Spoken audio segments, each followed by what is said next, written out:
মধ্যপ্রাচ্যের উত্তর আকাশে যুদ্ধ বিমানের আগুন ধরার ঘটনায় যখন আন্তর্জাতিক রাজনীতি নতুন করে কাঁপছে, তখন এক বিস্ফোরক রিপোর্ট ঘিরে প্রশ্নের মুখে পড়েছে ডোনাল্ড ট্রাম্পের নেতৃত্ব।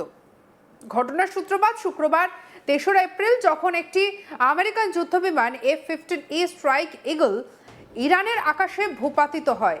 আর এই ঘটনাটি শুধু একটি সামরিক ক্ষতি নয়, এটি সরাসরি আমেরিকার এবং ইরানের সংঘাতকে আরও তীব্র করে তোলে। বিমানটিতে থাকা 2 আমেরিকান সেনার একজন দ্রুত উদ্ধার হলেও অন্যজন শত্রুপক্ষের ভূখণ্ডে আটকে পড়ে। শুরু হয় সময়ের বিরুদ্ধে এক দৌড়, যেখানে প্রতিটি মিনিট অত্যন্ত গুরুত্বপূর্ণ। এই পরিস্থিতিতে ওয়াশিংটনে কি ঘটেছিল? দ্য ওয়াল স্ট্রিট জার্নালের রিপোর্ট বলছে যে খবর পাওয়ার পর আমেরিকার প্রেসিডেন্ট ট্রাম্প ঘন্টার পর ঘন্টা তার সহকারীদের ওপরে চিৎকার করেছেন। তার মানসিক অবস্থার সঙ্গে তুলনা টানা হয় ইরানের অপহরণ সংকটের, যা আমেরিকার ইতিহাসের অন্যতম বড় কূটনৈতিক বিপর্যয়। আর সেই ঘটনার স্মৃতি নাকি তার সিদ্ধান্ত গ্রহণে প্রভাব ফেলেছিল। সবচেয়ে বিতর্কিত অংশ হলো, এই সংকটের সময় ট্রাম্পকে নাকি মূল ওয়ার রুম বা সিচুয়েশন রুমের বৈঠক থেকে দূরে রাখা হয়, যেখানে উচ্চ পর্যায়ের সামরিক এবং গোয়েন্দা সিদ্ধান্ত নেওয়া হয়েছিল। সেখানে উপস্থিত ছিলেন জেডি ভান্স এবং হোয়াইট হাউসের chief of staff Susie Wiles. কিন্তু ট্রাম্পকে সরাসরি সেই বৈঠকে রাখা হয়নি, বরং গুরুত্বপূর্ণ মুহূর্তে ফোনে আপডেট দেওয়া হয়েছিল। এই সিদ্ধান্ত কেন নেওয়া হয়েছিল?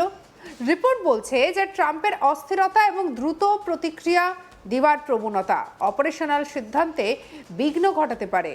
এই আশঙ্কা থেকেই তাকে দূরে রাখা হয়, যদিও এই দাবি নিয়ে তীব্র বিতর্ক তৈরি হয়। হোয়াইট হাউসের প্রেস সেক্রেটারি ক্যারোলিন লেভিট এই রিপোর্টকে প্রত্যাখ্যান করে বলেন, ট্রাম্প ছিলেন দেশের প্রয়োজনীয় স্থির নেতা। এদিকে মাঠে চলছিল এক জটিল উদ্ধার অভিযান। প্রথম সেনাকে দ্রুত উদ্ধার করা সম্ভব হলেও দ্বিতীয় সেনা 24 ঘন্টারও বেশি সময় ইরানে পাহাড়ি অঞ্চলে লুকিয়েছিলেন। এই মিশনকে কর্মকর্তারা খড়ের গাদায় সূচ খোঁজার সঙ্গে তুলনা করেছেন। শেষ পর্যন্ত সিআইএর তথ্যের ভিত্তিতে তার অবস্থান শনাক্ত করা হয়। এই উদ্ধার অভিযানে শুধু প্রযুক্তিই নয়, কৌশলও গুরুত্বপূর্ণ ভূমিকা নিয়েছিল। রিপোর্ট অনুযায়ী সিআইএ একটি বিভ্রান্তিমূলক প্রচার চালায়, যাতে ইরানকে ভুল তথ্য দেওয়া হয় সে সেনাটিকে ইতিমধ্যে উদ্ধার করেছে। আর এই মনস্তাত্ত্বিক কৌশল অপারেশনকে সফল করতে সাহায্য করে। এই ঘটনার পর ট্রাম্প সোশ্যাল মিডিয়ায় নিজেকে সফলতার দাবিদার হিসেবে তুলে ধরেন। তিনি উদ্ধার হওয়া সেনাকে ব্রেভ ওয়ারিয়র বলে উল্লেখ করেছেন এবং বলেন তিনি শত্রুদের ঘেরাটপে ছিলেন। কিন্তু এই আত্মপ্রচারের সঙ্গেই তার পরবর্তী মন্তব্য আরও বিতর্ক তৈরি করে। 4 এপ্রিলের পরদিন তিনি হরমুজ প্রণালী খুলে দেওয়ার জন্যই ইরানকে হুঁশিয়ারি দেয়। এমনকি 7 এপ্রিল তিনি একটি সম্পূর্ণ সভ্যতা ধ্বংস হয়ে যেতে পারে এমন হুঁশিয়ারি দেন, যা আন্তর্জাতিক মহলে আতঙ্ক ছড়ায়। আর এই ধরনের ভাষা সাধারণত কূটনৈতিক যোগাযোগে দেখা যায় না।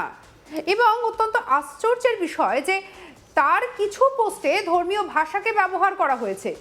এক উপদেষ্টার প্রশ্নের উত্তরে তিনি নাকি বলেছেন যে ইচ্ছাকৃতভাবে আল্লাহর উল্লেখ করেছেন, যাতে বার্তাটি আরও অপ্রত্যাশিত এবং প্রভাবশালী হয়ে ওঠে।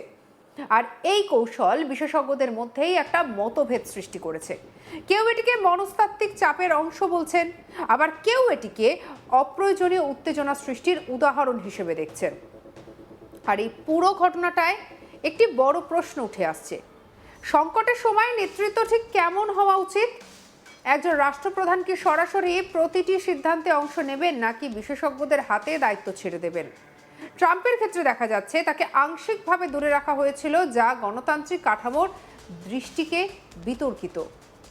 আর এই ঘটনায় আমেরিকান কংগ্রেসের কিছু সদস্য উদ্বেগ প্রকাশ করেছেন। তাদের মতে প্রেসিডেন্টের মানসিক অবস্থা এবং সিদ্ধান্ত গ্রহণের পদ্ধতি নিয়ে স্বচ্ছতা থাকা জরুরি, কারণ এই ধরনের পরিস্থিতিতে একটি ভুল সিদ্ধান্ত পুরো অঞ্চলে যুদ্ধের আগুন ছড়িয়ে দিতে পারে।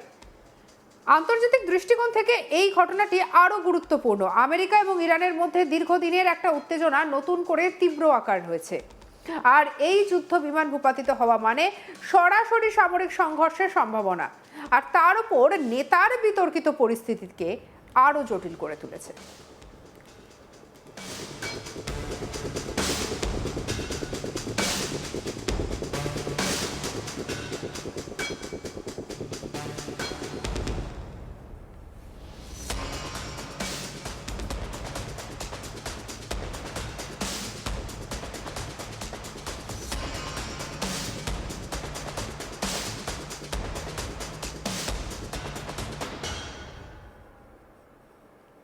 তবে এই উত্তেজনার মধ্যেই 8ই এপ্রিল একটি 2 সপ্তাহের যুদ্ধবিরতির ঘোষণা আসে। এটি ছিল একটি অস্থায়ী স্বস্তি, কিন্তু স্থায়ী সমাধানের ইঙ্গিত নয়, বরং এটি দেখায় উভয় পক্ষই সংঘাতের ঝুঁকি বুঝে সাময়িকভাবে পিছিয়ে এসেছে। সব মিলিয়ে এই ঘটনাটি কেবল একটি সামরিক সংঘর্ষ নয়, এটি নেতৃত্ব কৌশলের, মনস্তত্ত্ব এবং কূটনীতির একটি জটিল মিশ্রণ। ট্রাম্পের ভূমিকা নিয়ে বিতর্ক হয়তো চলতেই থাকবে, কিন্তু একটি বিষয় স্পষ্ট, বর্তমান বিশ্বের ভূ রাজনীতিতে প্রতিটি সিদ্ধান্ত, প্রতিটি মন্তব্য এবং প্রতিটি পদক্ষেপের প্রভাব বহুদূর পর্যন্ত পৌঁছয়। শেষ পর্যন্ত প্রশ্ন থেকে যায়, এই ধরনের সংকট কি ভবিষ্যতে আরও বড় সংঘর্ষের ইঙ্গিত দিচ্ছে, নাকি এটি কেবল এক সাময়িক উত্তেজনা? উত্তর সময় দেবে, কিন্তু এই ঘটনার অভিঘাত যে দীর্ঘস্থায়ী হবে তা নিয়ে কোনো সন্দেহ নেই।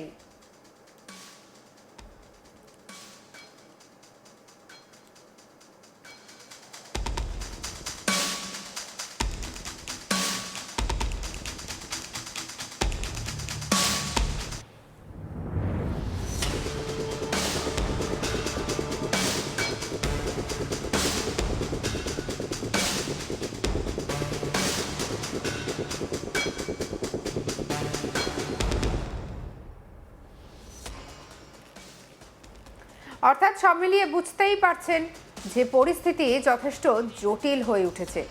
আন্তর্জাতিক দৃষ্টিকোণ থেকে এই ঘটনাটি আরও গুরুত্বপূর্ণ। আমেরিকা এবং ইরানের মধ্যে দীর্ঘদিনের উত্তেজনা নতুন করে তীব্র হয়েছে। একটি যুদ্ধবিমান ভূপাতিত হওয়া মানে সরাসরি সামরিক সংঘর্ষের সম্ভাবনা। তার উপর নেতার বিতর্কিত মন্তব্যে পরিস্থিতিকে আরও জটিল করে তোলে। তবে এই উত্তেজনার মধ্যেই 8ই এপ্রিল একটি 2 সপ্তাহের যুদ্ধবিরতির ঘোষণা আসে। এটি ছিল একটি অস্থায়ী স্বস্তি, কিন্তু স্থায়ী সমাধানের ইঙ্গিত নয়, বরং এটি দেখায় উভয় পক্ষই সংঘাতের ঝুঁকি বুঝে সাময়িকভাবে পিছিয়ে এসেছে। সব মিলিয়ে এই ঘটনাটি কেবল একটি সামরিক সংঘর্ষ নয়, এটি নেতৃত্ব, কৌশল, মনস্তত্ত্ব এবং কূটনীতির এক জটিল মিশ্রণ। ট্রাম্পের ভূমিকা নিয়ে বিতর্ক হয়তো চলতেই থাকবে, কিন্তু বিষয় স্পষ্ট, বর্তমান বিশ্বের ভূ রাজনীতিতে প্রতিটি সিদ্ধান্ত, প্রতিটি মন্তব্য এবং প্রতিটি পদক্ষেপ, প্রত্যেকটির প্রভাব বহুদূর পর্যন্ত পৌঁছয়। শেষ পর্যন্ত প্রশ্ন থেকে যায়, এই ধরনের সংকট কি ভবিষ্যতে আরও বড় সংঘর্ষের ইঙ্গিত দিচ্ছে, নাকি এটি কেবল একটি সাময়িক উত্তেজনা? সঙ্গে রাখুন আজ তাক বাংলার ইউটিউব চ্যানেলকে। লাইক, কমেন্ট, শেয়ার, সাবস্ক্রাইব করতে ভুলবেন না।